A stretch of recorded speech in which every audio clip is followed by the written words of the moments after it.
ઓમ શ્રી પરમાત્મને નમઃ. અધ્યાય બીજો, સાંખ્ય યોગ. એમ કરુણાથી વ્યાપ્ત આંસુ ભર્યા વ્યાકુળ નેત્રવાળા અને ખેદ કરતા અર્જુનને મધુસૂદને આ વાક્ય કહ્યું. શ્રી ભગવાન કહે છે, હે અર્જુન, આ અયોગ્ય સમયે અનાર્યોએ સેવેલું સ્વર્ગ ન આપનારું તથા અપકીર્તિ કરનારું આ મૂઢપણું તને ક્યાંથી આવ્યું? હે પાર્થ, તું કાયર ન થા, તને આ ઘટતું નથી. હે પરમ તપ, હૃદયની આ તુચ્છ દુર્બળતાને ત્યજને તું ઊભો થઈ જા. હે મધુસૂદન, ભીષ્મ અને દ્રોણાચાર્ય સામે યુદ્ધમાં બાણોથી હું સી રીતે લડું? કારણ કે હે હરિસદુન, તેઓ તો પૂજવા લાયક છે. મહાનુભાવ ગુરુજનોને મારવા કરતાં તો આ લોકમાં ભિક્ષાને માગીને જીવન નિર્વાહ કરવો પડે તો તે પણ વધારે સારું છે. કેમ કે વડીલોને મારીને પણ અહીં તેમના લોહીથી ખરડાયેલા અર્થ અને કામરૂપ ભોગો જ મારે ભોગવવો પડે. વળી એ બેમાં શ્રેષ્ઠ કહ્યું, તેમને અમે જીતીશું કે તેઓ અમને જીતશે તે અમે જાણતા નથી. છતાં જેઓને મારીને અમે જીવવાની ઈચ્છા રાખતા નથી તે ધૃતરાષ્ટ્ર પુત્રો તો અમારી સામે આવીને ઊભા છે. દીનતાના દોષ વડે મારા સ્વભાવનો નાશ પામ્યો છે અને ધર્મમાં મારું ચિત્ત મૂંઝાઈ ગયું છે. હું આપને પૂછું છું કે જેમાં ચોક્કસ કલ્યાણ હોય તે મને કહો. હું આપનો શિષ્ય છું, આપને શરણે છું, માટે મને ઉપદેશ આપો. કેમ કે પૃથ્વી પર શત્રુ વિનાનું અને સમૃદ્ધિવાળું રાજ્ય અને તથા દેવતાઓનું આધિપત્ય મળવા છતાં ઇન્દ્રિયોને ચૂસી ખાનારા મારા શોકને શરમાવે તેવો ઉપાય હું જોતો નથી. સંજય કહે છે, ઉપર પ્રમાણે અર્જુને કૃષ્ણને હું યુદ્ધ નહીં કરું એમ જણાવીને નિંદ્રાજીત અને પરમતપ અર્જુન ચૂપ થઈ ગયો. હે રાજા ધૃતરાષ્ટ્ર, શ્રીકૃષ્ણ ઉપવાસ કરતા હોય તેમ બંને સેનાઓની વચ્ચે શોકમાં ડૂબેલા અર્જુનને આ પ્રમાણે કહેવા લાગ્યા. શ્રી ભગવાન કહે છે, જેનો શોક કરવા યોગ્ય નથી તેનો તું શોક કરે છે અને જ્ઞાનીની પેઠે વાતો કરે છે, પરંતુ જ્ઞાનીઓ મરેલાને કે જીવતાનો શોક કરતા નથી. હું કદી ન હતો એમ નથી, તું ન હતો કે રાજાઓ ન હતા એવું પણ નથી, અને હવે પછી આપણે બધા નહીં હોઈએ એમ પણ નથી. જેમ દેહધારીઓને આ દેહમાં બાળપણ, જુવાની અને ઘડપણ આવે છે તેમ બીજો દેહ પણ પ્રાપ્ત થાય છે. તેથી જ્ઞાની પુરુષ તેમાં દેહ પામતો નથી. હે કુંતપુત્ર, ઇન્દ્રિયોના સંયોગોને લીધે ટાઢ તાપ, સુખ દુઃખનું ભાન થાય છે અને તે આવા જવાના સ્વભાવવાળા અને અનિત્ય છે. માટે હે ભારત, તેઓને તું સહન કર. હે પુરુષ શ્રેષ્ઠ, સુખ દુઃખને સમાન માનનારા જે બુદ્ધિમાન પુરુષને આ ઇન્દ્રિયોના વિષયો સાથેના સંબંધો વ્યાકુળ કરતા નથી તે જ અમરતા પામવાને યોગ્ય છે. અસત્યનો નાશ છે અને સત્યનો કદાપી નાશ નથી. એ પ્રમાણે આ બંને અંતિમ નિર્ણય જ્ઞાનીઓ કરી રાખ્યો છે. જે આત્મા વડે સઘળું વ્યાપ્ત છે તેને તું અવિનાશી જાણ, અને એ અવિનાશીનો નાશ કોઈ કરી શકે તેમ નથી. શરીરધારીઓનો આત્મા તો નિત્ય, અવિનાશી અને અમાપ છે, અને શરીરો તો નાશવંત છે. માટે હે ભારત, તું યુદ્ધ કર. જે આત્માને હણનારો જાણે છે અથવા એને હણાયેલો માને છે તેઓ બંને એને સમજતા નથી. કેમ કે આત્મા નથી મારતો કે નથી મરતો. આ આત્મા કદી નથી જન્મતો કે નથી મરતો, અથવા ભૂતકાળમાં ન હોય, ભવિષ્યમાં નહીં હોય એમ પણ નથી. એ તો જન્મરહિત, નિત્ય, શાશ્વત અને પુરાતન છે. તેથી શરીર નાશ પામે છતાં આત્મા નાશ પામતો નથી. એ પાર્થ, જે આત્માને અવિનાશી, નિત્ય, જન્મરહિત અને અવિકારી જાણે છે તે પુરુષ કોને કેવી રીતે મારે છે તથા મરાવે છે? જેમ મનુષ્ય જૂના વસ્ત્રો ત્યજીને નવા વસ્ત્રો ધારણ કરે છે તેમ આત્મા જૂના શરીરો ત્યજીને નવા શરીરો ધારણ કરે છે. આ આત્માને શસ્ત્રો કદી છેદી શકતા નથી, અગ્નિ બાળી શકતો નથી, અને પાણી ભીંજી શકતું નથી, અને પવન સૂકી શકતો નથી. આ આત્મા છેદી શકાતો નથી, બાળી શકાતો નથી, ભીંજી શકાતો નથી, અને સૂકી શકાય તેવો પણ નથી. તે તો નિત્ય, સર્વવ્યાપી, સ્થિર, અચલ અને શાશ્વત છે. આ આત્મા પ્રત્યક્ષ દેખાય તેવો નથી, જેનો વિચાર થઈ શકે તેવો પણ નથી. એને અવિકારી કહ્યો છે. માટે એને આવી પ્રકારનો જાણ્યા પછી તારે એની પાછળ શોક કરવો યોગ્ય નથી. કદાચ તું એને નિત્ય જન્મેલો કે નિત્ય મરેલો માનતો હોય તો પણ હે મહાભાવ, તારે એનો શોક કરવો યોગ્ય નથી. કારણ કે જે જન્મે છે તેનું મૃત્યુ નક્કી છે, અને જે મરે છે તેનો જન્મ નક્કી છે. માટે એવી બાબતનો શોક કરવો યોગ્ય નથી. હે ભારત, સર્વ શરીરો આરંભમાં ન દેખાય તેવા, મધ્યમાં દેખાય તેવા અને અંતમાં ન દેખાય તેવા જ છે. તો પછી તેનો શોક શા માટે કરવો? કોઈ આ આત્માનો આશ્ચર્ય જેવો જુએ છે, કોઈ એને આશ્ચર્ય જેવો કહે છે, વળી કોઈ એને આશ્ચર્ય જેવો સાંભળે છે, છતાં એને પૂરેપૂરો કોઈ જાણી શકતું નથી. હે ભારત, સર્વ પ્રાણીઓના શરીરમાં રહેલો આ આત્મા કદી હણાય તેવો નથી. તેથી કોઈ પણ પ્રાણીઓનો શોક કરવો તેને યોગ્ય નથી. વળી તારો ક્ષત્રિય ધર્મ જોઈને પણ તારે ખૂબ કંપવું એ યોગ્ય નથી. કેમ કે ક્ષત્રિયો માટે ધર્મયુદ્ધ વિના બીજું કોઈ કલ્યાણકારી નથી. હે પાર્થ, અનાયાસે પ્રાપ્ત થયેલું સ્વર્ગના ખુલ્લા દરવાજા જેવું આવું યુદ્ધ ભાગ્યશાળી ક્ષત્રિયોને જ પ્રાપ્ત થાય છે.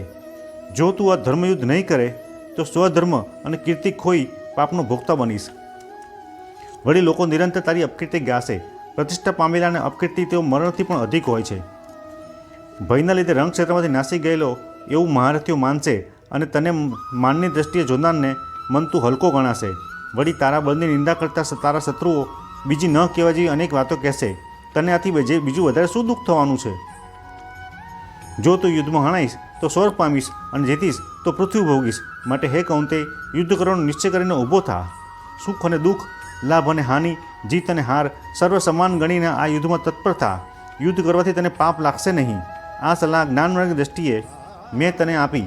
હવે હું તને યોગ માર્ગ એટલે નિષ્કામ કર્મયોગ પ્રમાણે કહું છું, તે સાંભળ.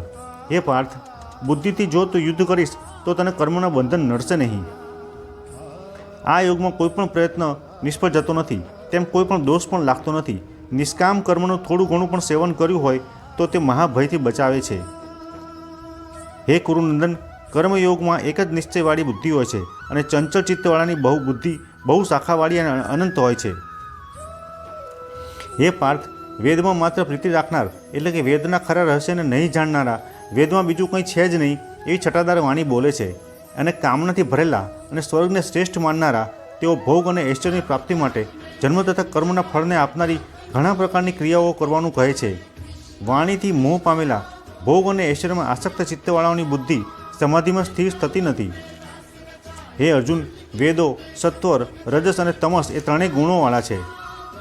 તું ત્રણેય ગુણોથી રહિત, સુખ દુઃખ એવા દ્વંદ્વો વિનાનો, સદા ધર્મનિષ્ઠ, યોગક્ષેમની ચિંતા વિનાનો તથા આત્મનિષ્ઠ થા.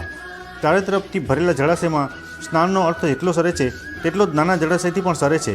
તે જ પ્રમાણે વેદોમાં કહેલા સર્વ ફળો બ્રહ્મનિષ્ઠ પુરાણોને મળે જ છે જ. ફળની આશા કર્યા વિના કર્મ કરવાનો માત્ર તારો અધિકાર છે. માટે કર્મના ફળ મેળવવામાં તથા કર્મો ન કરવામાં તું પ્રીતિ ન રાખ. હે ધનંજય, તું યોગમાં રહી ફળ વિશેની આસક્તિ છોડી સિદ્ધિ અસિદ્ધિમાં સમાન થઈ કર્મો કર. સમાન બુદ્ધિ રાખી અને એને જ યોગ કહેવામાં આવે છે. હે ધનંજય, ફળની ઈચ્છાવાળું સકામ કર્મ ઘણું અધમ છે. માટે નિષ્કામ બુદ્ધિનો તું આશ્રય લે, કેમ કે ફળના હેતુથી કામ કરવાવાળો તો પામર છે. નિષ્કામ બુદ્ધિવાળો પુણ્ય અને પાપ બંનેને ત્યજી દે છે, જેથી એ નિષ્કામ કર્મ યોગમાં તું જોડાઈ જા. કર્મમાં કુશળતા મેળવવી એ પણ યોગ છે, કેમ કે કર્મથી ઉત્પન્ન થતા ફળો ત્યજીને સમબુદ્ધિવાળા જ્ઞાનીઓ જન્મબંધનમાંથી મુક્ત થઈ દુઃખ વિનાના પરમપદને પામે છે. જ્યારે તારી બુદ્ધિ મોહરૂપી મેલને ઓળંગી જશે ત્યારે તેને સાંભળવા જેવી તથા સાંભળેલી કર્મકાંડની વાતો ઉપર વૈરાગ્ય આવશે. અનેક વાતો સાંભળી ચકડોળી ચડેલી તારી બુદ્ધિ જ્યારે નિશ્ચળ થઈને સમાધિમાં સ્થિર થશે ત્યારે તો યોગને પામીશ. અર્જુન કહે છે, હે કેશવ, સમાધિમાં રહેલા સ્થિત પ્રજ્ઞાના લક્ષણ શા છે? સ્થિત પ્રજ્ઞ કેમ બોલે, કેમ બેસે અને કેમ વર્તે છે? શ્રી ભગવાન કહે છે, હે પાર્થ, જે મનુષ્ય મનમાં રહેલી બધી કામનાઓને ત્યજી દે છે અને આત્મામાં જ સંતોષ પામે છે ત્યારે તે સ્થિત પ્રજ્ઞ કહેવાય છે. જે દુઃખોથી દુઃખી ન થાય કે સુખોની લાલસા ન રાખે અને જે રાગ, ભય તથા ક્રોધથી પર હોય તે સ્થિત પ્રજ્ઞ મુનિ કહેવાય છે. જે આસક્તિ વિનાનો હોય, જે શુભ કે અશુભ પામીને આનંદ પામતો નથી કે દ્વેષ કરતો નથી, તેને સ્થિત પ્રજ્ઞ કહે છે. જેમ કાચબો સર્વ અંગો સંકોરી લે છે, તેમ મનુષ્ય જ્યારે સર્વ ઇન્દ્રિયોના વિષયોમાંથી ખેંચી લે છે ત્યારે તેને સ્થિત પ્રજ્ઞ કહે છે. નિરાહારી મનુષ્યોને વિષયો શાંત થાય છે ખરા, પણ નાશ પામતા નથી. નાશ તો બ્રહ્મ દર્શનથી જ પામે છે.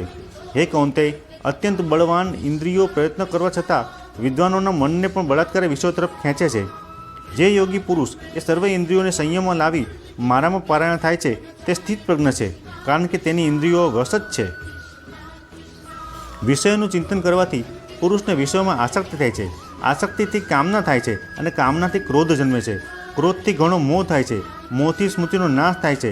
સ્મૃતિના નાશથી બુદ્ધિનો નાશ થાય છે અને બુદ્ધિનો નાશ થવાથી મનુષ્ય સંપૂર્ણપણે નાશ પામે છે. વશ અંતઃકરણવાળા મનુષ્ય રાગ દ્વેષ રહિત અને સંયમમાં લીધેલી ઇન્દ્રિયો વડે વિષયોને ભોગવે તો પણ ચિત્તની પ્રસન્નતા પામે છે. એ પ્રસન્નતાથી મનુષ્યના સર્વ દુઃખોનો નાશ થાય છે, કેમ કે પ્રસન્ન ચિત્તવાળાની બુદ્ધિ જલ્દી સ્થિર થાય છે. અસ્થિર ચિત્તવાળાની બુદ્ધિ સ્થિર હોતી નથી અને ભાવના પણ હોતી નથી. ભાવના વિનાને શાંતિ હોતી નથી. તો પછી એવા અશાંતને સુખ ક્યાંથી હોય? કારણ કે ભટકતી ઇન્દ્રિયોને મન અનુસરે છે.